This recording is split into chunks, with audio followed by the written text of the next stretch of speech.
Hi and welcome to another episode of Ask AJ. We normally like to give a bit of a weather report on our Ask AJs. What's the weather doing, Julie? Wet and more wet. Yeah, I think by the looks of things. Which is never the case in the Lake District. I don't know what's happening. No, it was torrential this morning, torrential. I'm in a wild camping Facebook group as well, and they're all moaning about the weather, about their tents nearly being blown away. But yeah, it's pretty horrible this morning. And we've had a photo shoot this morning as well. What did you do in the photo shoot, Edward? Did you do just the externals, internals? We just did internals today. Can go back and do We'll externals. go back and do externals. Yeah, we do get asked that quite a lot actually. What happens if? And that's the answer. We go back and do the externals. And actually, if our photographer's got a few to do, we'll go and do a few at once. When if it's a nice day, but at least we've got the internals, which is important. Anyway, that's not what the topic of today's Ask AJ is today. It is all about Julie today. Julie, who are you? Hi, I'm Julie. I manage AJ Retreats, the holiday letting arm or sister company of Ashdown Jones. Yeah, so we started this up early this year, and it's become a bit of a victim of its own success. We didn't think we'd have to employ somebody full time to manage the process, which is what Julie's doing, and we're already talking about getting you an assistant. So it has actually exploded. It's gone crazy. It's gone crazy. Such busy times around here. Really is. And I was just saying to Julie as well that I was looking on behalf of a friend of mine that wants to stay in the lakes next week with her family. Yeah, and she had a bit of a wish list, which we then scrapped completely because there were only 2 places available on Airbnb in the whole of the Lake District at any price. Not just even within a price range. Yeah, no, there was, 2 weeks ago, there was literally 3 places and, ranging within the span of about 30 miles. There's just nowhere available. Crazy. It's packed. The street, it's just so busy. So many holidaymakers holidaying at home. Well, we're very glad to see you back, all you lovely holiday makers. So long may it last. Yeah. And, and the pubs and the restaurants are all managing well. We've got some shout outs to actually Jason and Yui at San Pietro. We've got Lucy at Lucy's on a Plate, who's just opened. By the way, check out her Instagram because she's, have you seen this? She's got some cardboard cutouts of celebrities that she's sat in all the chairs that she can't use because of the social distancing. It's absolutely brilliant. So you can go and get your photograph taken with like Dolly Parton and people like that. It's absolutely fantastic. So Lucy's on a Plate. And also our friends have just opened the Boardwalk, which is brand new as well. We've been there twice. Really 3 times actually. Have you? Halloumi salad, can recommend. You like that, didn't you? Yes. Yeah, I like the salmon. So yeah, you're doing really well. And obviously the restaurants had to kind of come first before then holidaymakers wait to come up, because a holidaymaker doesn't want to come up and then just eat in every night, do they? No. They It's want not to a get out. holiday if you're having to cook and wash up, is it? You want to go out and be treated. You haven't seen my fridge, it's literally empty. I never even cook for myself at all. So if I don't get cooked for or I don't eat out, then I don't eat. It's as simple as that. Anyway, so we're here to talk about AJ Retreats and how we can help, and I say the royal we, obviously because it's Julie, help with your holiday home purchase, your decisions, all the things that you might want to consider when you're considering a holiday home.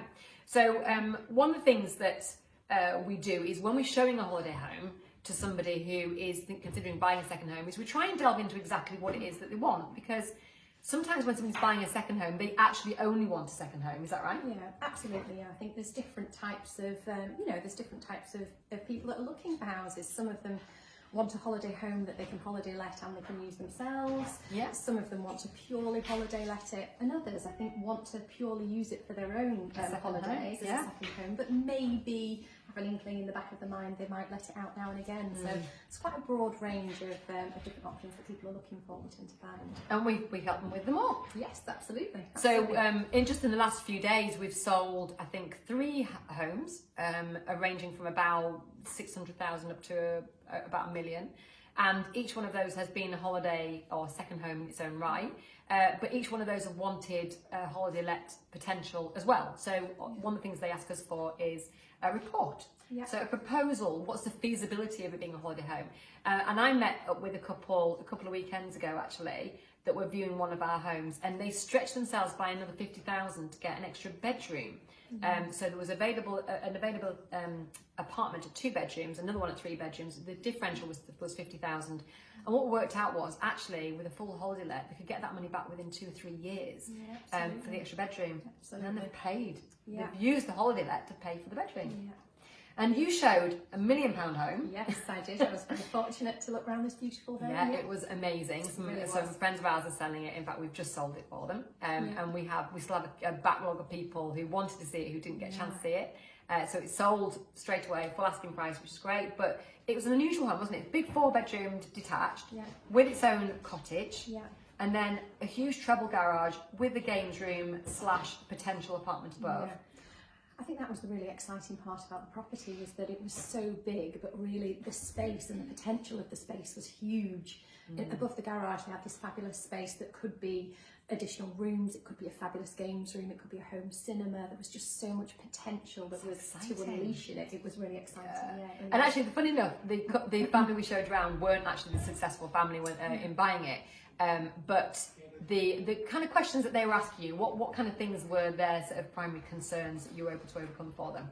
I think when someone hasn't ever had a property that they've holiday let before, they have to start by understanding the process. So straight away, anything that you don't understand can have a little bit of a fear factor to them. So obviously we try and help as much as we can with giving them that knowledge to take away any fear that they may have in the process. And I think just understanding the logistics, how it's going to work, who would book, how the bookings would be managed, and then really just the logistics of how it would work in check-ins, check-outs, cleanings, linens. All of these questions that people have are something that we do day in, day out. So to us, it's a very simplified, streamlined process that we can really easily help people moving forward. But to them, it's in balance, a very daunting, fearful prospect. At the same time, hugely exciting that they might be buying their dream home. Dream second home, or just buying into their dream. Maybe they've always wanted a holiday home in the Lake District and they're using the holiday let to part fund it. And we come across that a lot, don't we? A lot, yeah, absolutely. And I think sometimes it even pushes people to do something with a second home that they might not have done just for themselves. Yeah. If they're going to holiday let it, they might, make the outside area a little bit more exciting, or they may put in a games room, or they may do something which actually in turn makes it a much more enjoyable prospect for them when they go to that property. So, yeah, that's a good point actually. I was talking to a lovely lady the other day. Hello, if you're watching. You were talking to me about the prospect of buying a house in Kendal, which was a beautiful house on Highfell side in Kendal. I think it was about 275,000, and the alternative was Mountain View, which is a home that we have for sale at 290,000. And ours is let's say they're roughly the same, these two houses. Where should she buy? Now, she wanted to buy in the lakes, and I reminded her of that in the conversation, because I said, well, if Kendal would be a kind of compromise for you, then actually, go for what you really want, which is the lakes. Also, it's got a far better letting potential, hasn't it, in the lakes? Massively, yeah, it really does. We have all year round. Here in the summer, you obviously have, the families and the people that come to the lakes, but we have the walkers, we have the climbers, we do have a 365-day, kind of letting ability in the lakes for lots and lots of different groups of people. We've got the longest letting period in the whole of the country. Yes, and actually our average is about 42 weeks, but we could actually go to 52 weeks. Yeah. There are some holiday lets that are let out 52 weeks, which is a bit of an issue for things like maintenance. Yeah. And if you're the owner, you probably don't want it. This is the other thing, isn't it? That you can see it renting out at £2,000 a week, and you think, well, I'm not sure if I want to spend, if I want to lose £2,000 on me staying there. And so that is, that's a challenge for some owners as well. And obviously school holidays can be an issue. So if somebody's got school-aged children and they want to use their school holidays, but that is the most profitable time, this is something we can help them manage, isn't it? Absolutely, yeah. And I think that depends on the needs of what they're looking for in the first place as well. I think if people are buying it primarily as a second home for themselves, we always recommend they put in their weeks first and foremost and really stick to them, because then they get That's hard, though, isn't it? Oh, it's really hard. When somebody's going, yep, I'll give you £2,500 for that week, and you go, oh, okay then. Yeah. I'll go and stay at the Lowood. Yes, exactly. Yeah. That's what I'd be saying. Yeah. I'll move in with my mother-in-law. Yeah. Maybe not. What's in somebody's kind of tick list as, what does a holiday maker want to see in a holiday home? I think it massively depends on the group of people that are looking to book the holiday, in terms of what they're looking for. So have you got a large group of people, or do you have a family, an extended family possibly, or do you have a couple? So again, I think what they're looking for really does vary dependent on the group of people. But the most common search things and things that people always find really desirable are always to have a hot tub, to have a games room, to have a nice outside area, Yeah. a wood burner. Wood burner. All of these things Yeah. are really desirable and are sometimes the deal breaker in in choosing between different properties. And actually maybe something like an eating kitchen, so you know, whoever the chef is in the family doesn't feel like they're on their own in a kitchen somewhere. They actually can be part of the household. And I suppose, you know, if you are trying to appeal to families, and let's face it, some of these larger homes, that's exactly who you're going to appeal to. Look at your competition, not in terms of the holiday homes, but actually things like Centre Parks.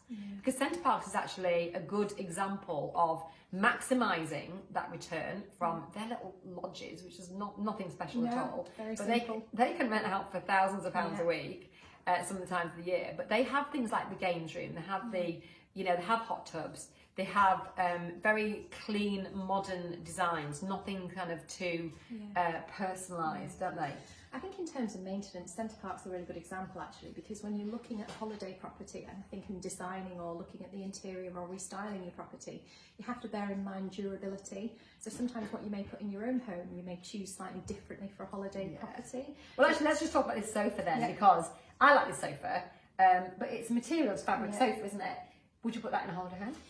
It's not ideal. I mean, you can now get some stain resistant white clean fabrics that are a little bit more kind of suitable for holiday letting, but ideally you're going to have something that's very easy to sterilise, very easy to clean. Leather's great because it's wipeable. I just don't like I them. know. So it's finding that balance, isn't Yeah, it, it between is, practicality and and having the style of the property that you want. That there's so many options now. There's so many things available to choose from. That I think it's just hitting that right, that you're not having to replace things, or making that choice or that decision right at the start. Make sure makes the most cost-effective move, really. So you've just helped us turn a home that wasn't a holiday home into a holiday home. It was actually a guest house, funny enough, which has been a bit of a baptism of fire for you, and you've done an amazing job with it. And things like cleaners and all the kind of things that you have to think about for a holiday home. And Julie's had to kind of dive in and get all that sorted. But some of the things she was doing was things like, obviously the owner of the house wanted to take the crockery out of the kitchen, so we've had to think, well, what crockery would we buy for the kitchen that was, not easily chipped, for example, very dishwasher proof, and very importantly, replaceable. Yeah, and replaceable that's going to match. You need something you can easily buy that's going to match with what you've got already, so you're not having to continually replace sets and have mismatching sets. And so you've overbought. Yep. So you've got things that you can put in. Because the best of all in the world, things are going to get broken, aren't they? Of course, yeah, unfortunately, the odd glass and the odd cup, just as they do at home, if you've got children and things, they do that. Yeah. Children and things. Children and things. Children and dogs. Yeah. Husbands. Well, actually, let's not talk about husbands, but let's talk about dogs. So, would you normally recommend that somebody accepted dogs in a holiday home? I think it's a real interesting question, because I think initially people's first thought when you ask them that question would be to go, oh no, I definitely no. If they're not a dog person anyway, I don't have dogs themselves. If they're Phil would definitely say no dogs in my holiday home, wouldn't you, Phil? No dogs. Definitely. No, I said no dogs in my office. It doesn't. No dogs, no children, That doesn't work so well. no music that's not free. That's right. But I think being in the Lake District, it's really, really important. So many people, a dog is an extension of people's families, and it really can be a deal breaker. And they're coming here to walk in the beautiful lakes, and they want to bring their dog with them. So I think dependent on the area you're in, obviously if you're in a city, it's not an issue. But here we really do want to encourage people to be allowed to bring their dogs, because it really does make a difference. We love we dogs. love dogs. Very dog-friendly company. So normally we would say on balance, yes. But then that does beg other questions like, well, what kind of floor coverings do you have downstairs? What rules do you have for your dogs? Maybe the dogs are not allowed to be on their own in the house, those kind of things. And maybe you want to take a damage deposit or a cleaning deposit or something like that. These are all important things to think about. But this is really why we're here, or what, as I say, Royal Week, Julie's here to guide people. So we're actually going to go and see somebody next week who's considering selling their house. And what we said is, look, you don't need to sell it financially, so let's turn it into a holiday let. And that's where Julie comes in. Now, there's 3 different stages really of thinking about turning your house into a holiday let. So first of all, there's the pre-purchase stage, which is where you were talking to when we were in the £1 million home. Yeah. The couple from St Albans, isn't it? Yes. St Albans, Right. yeah. And they were making the decision, so you were helping them guide them on the decision-making journey, weren't you? Yeah, absolutely. Just starting to allow people to understand, you know, the potential income that they can gain from the property, to look at, you know, the rooms and capacity and, you know, the different price ranges we'd be looking at different times of the season. So I think it's really important to start to plant that seed, especially if people have never looked into doing that before. No. And we start to have the discussion based on what they want and how much time they would like, and then we would put together a full proposition for them, a full income proposal. And it depends as well. I think some people go in thinking, well, I don't really want to let it, and then they see the potential financially and think, actually, I do want to let it. And, you know, whether you're thinking about having a holiday home for a long time and passing it to new generations, or a short time thinking about selling, it is going to make that house worth more money to have a successful holiday let from it. There's no question of that. And some of our holiday lets can turn over £100,000 in a year. Yeah. It's huge, Yeah. huge It amount of sounds money. a lot of money, but Yeah. a lot of them can. It's quite it's easy to absolutely achieve true. those figures. Yeah, so that's the pre-purchase, so that's what we can help with and help you guide your decisions and what kind of house to buy in what area and how much it would let for and all those kind of things. And then you've got the section where we're helping transform, potentially, either an existing holiday home to something that fits you and your needs more, or a not holiday home, like this was a residential home, into a holiday home, and think about all those different, you know, obstacles that we're going to have to overcome. And Julie helps with that as well. And then the third element is the actual management of the holiday let itself. So who takes the photographs, who makes it look amazing, who styles it, who, you know, how is it listed, on what sites are listed. You're going to go sort of, you know, Heart of the Lakes, those kind of holiday home companies, or you're going to go more independently, which is what we do with Airbnb and the other holiday let portals.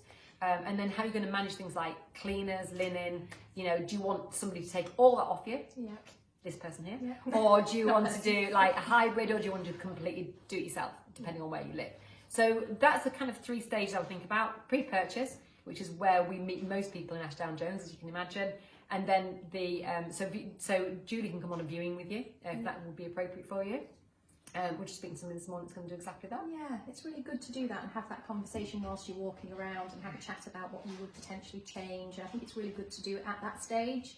It just saves you coming back and start, you know, and having to think about additional things later on. So that works really well if you can do that at that point. And it just stops us making mistakes that could be very expensive mistakes as well. Yeah. And then the during, so the transformation. So Julie can come up with. She probably does all the mood board stuff. I don't know. It's not my thing at all. But she could certainly help you pick furniture, find furniture, and, you know, source it. Our office at the moment is full of boxes because she's ordering stuff for somebody else. We can do that for you. She can be there when tradesmen are there, or for a delivery, or for put flat pack together. You know, the things you just can't do remotely. And then the actual management itself, which is where, you know, are the clients happy? Are, you know, the holiday makers? The guests, are they leaving great reviews? Do they feel like they've been looked after as a VIP guest for the week? Are you charging the right amount of money? These are all things that we can help you with. So that's really why I want to introduce you to Julie. So whether or not you're buying or selling with us, and as in Ashdown Jones, but you'd like to have a chat with Julie, you can still get her on the Ashdown Jones number, which is Windermere 015394 88811. We're in the middle of putting a little brochure together for you as well. So if you'd like the brochure, just type in brochure in the comments. We'll make sure we get one of those to you. But if you've got any more questions at all, don't ask me, ask Julie. She's the expert here, and she will be able to answer anything that any worries or any concerns that you might have. She'll be able to help you with. So absolutely, yeah. Just give me a call in the office if there's any questions at all. Give me a call and I can, you know, chat through any ideas and questions you may have. Absolutely. She's good. She's a font of information. Fountain even of information. So any questions, let us know. But if you'd like to be featured, or your question to be featured on another episode of Ask AJ, don't forget we do these every Wednesday. We'd be delighted to answer your question on a future episode. So see you soon, and thanks again, Julie. Thank you. Thanks for having me.